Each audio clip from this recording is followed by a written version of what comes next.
Hello there, do you want to ruin all of your friendships but just don't know how? Then I have a deck for you. Kethek, Crucible Goliath, is a 4 CMC commander that lets you sacrifice a creature on your end step to sort of fake cascade into a non-legendary creature with a lower mana value, and he's a whole lot of fun to pilot. And you too can ruin all of your friendships by following these 3 simple steps.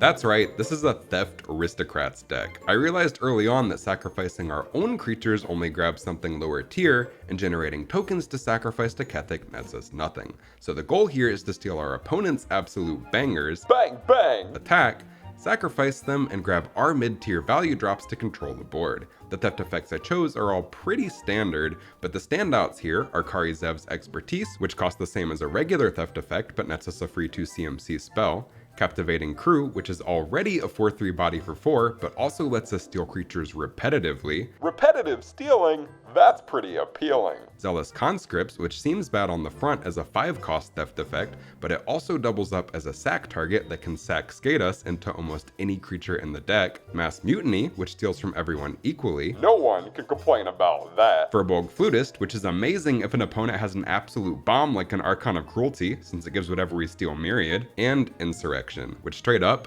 ends games, as it should at 8 mana. This is absolutely one of our finishers. In hindsight, I guess most of our theft effects are standouts. Yeah, they are. Step 2 is where things get really fun. Our main goal is to sacrifice our opponent's creatures to our commander's ability on the end step, so let's talk about that first. Grabbing a high CMC creature can be difficult since we always end up with a lower CMC creature through the Sackskade trigger, so the vast majority of our creatures are in the 3 to 4 range. I also limited the amount of legendary creatures in the deck since we can't grab those, but boy oh boy, most of the creatures in the deck are absolute bangers to hit off of Kethek's sack. So let's go right down the list. Twilight Prophet is one of the most ideal Sackskade hits. It nets us extra cards, drains our opponents, and gains us life. It's like if Bob regularly took steroids. Body Launderer is just more extra value. He's a death touch body, he loots with his Connive trigger every time we use our commander, and he grabs something from our graveyard if we decide to sack him. Solemn Simulacrum is pretty self-explanatory as it nets us extra value when it enters and gets sacked to our commander. Professional Facebreaker works as card advantage and gets us treasure every time we break our opponent's faces with their own creatures. Wowee, talk about insult to injury. Plaguecrafter and company are really good at controlling the board, making sure our opponent's boards don't get out of control. Pawn of Ulamog nets us blockers that double up as ramp every time we sack an opponent's creature. Morbid Opportunist and Grim Haruspex both function as a really solid card advantage, and the 2/1 drops speak for themselves. But I do want to mention here, if we sacrifice a 3-drop to our commander, we are guaranteed either a solid sack outlet with Viscera Seer, card advantage with Bob, or a Dockside Extortionist. So even if we just steal low-tier garbage from our opponents, we're still grabbing something spectacular. And finally, I saved the best for last.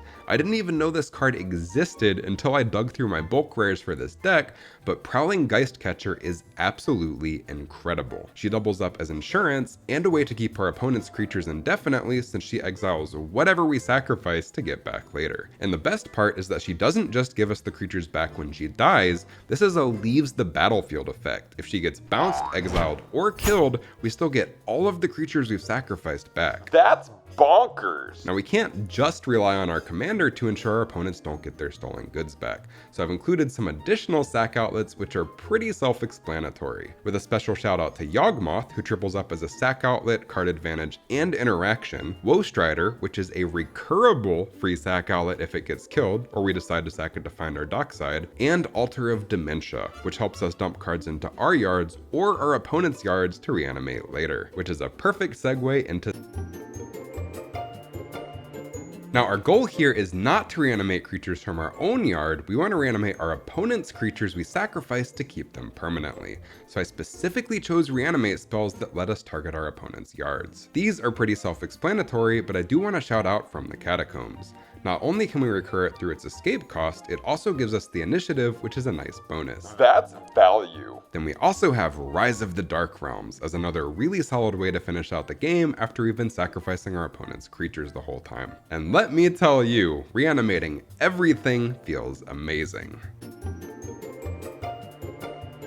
For some final notes outside of our 3 core steps, I've included a pretty standard Rakdos interaction package, with a special shout out to Tragic Slip since a lot of creatures are going to be dying, but feel free to replace any of this with all of your favorite interaction pieces. And for some additional synergy, Grave Pact and Butcher of Malakir do some absolute work to help control the board. An eye for an eye. Black Market is an amazing ramp spell with all of the creatures that will be dying, and Saw in Half is too fun not to run. It lets us keep 2 weaker copies of our opponent's stolen creatures, or get tons of treasure off of our Dockside Extortionist. And that about sums it up. We already talked about finishing out the game with Insurrection or Rise of the Dark Realms. Neither are completely necessary to win the game, as we'll be beating our opponents in the face with their own creatures and controlling the board with ours, but they are really solid finishers. And now you too know how to ruin all of your friendships.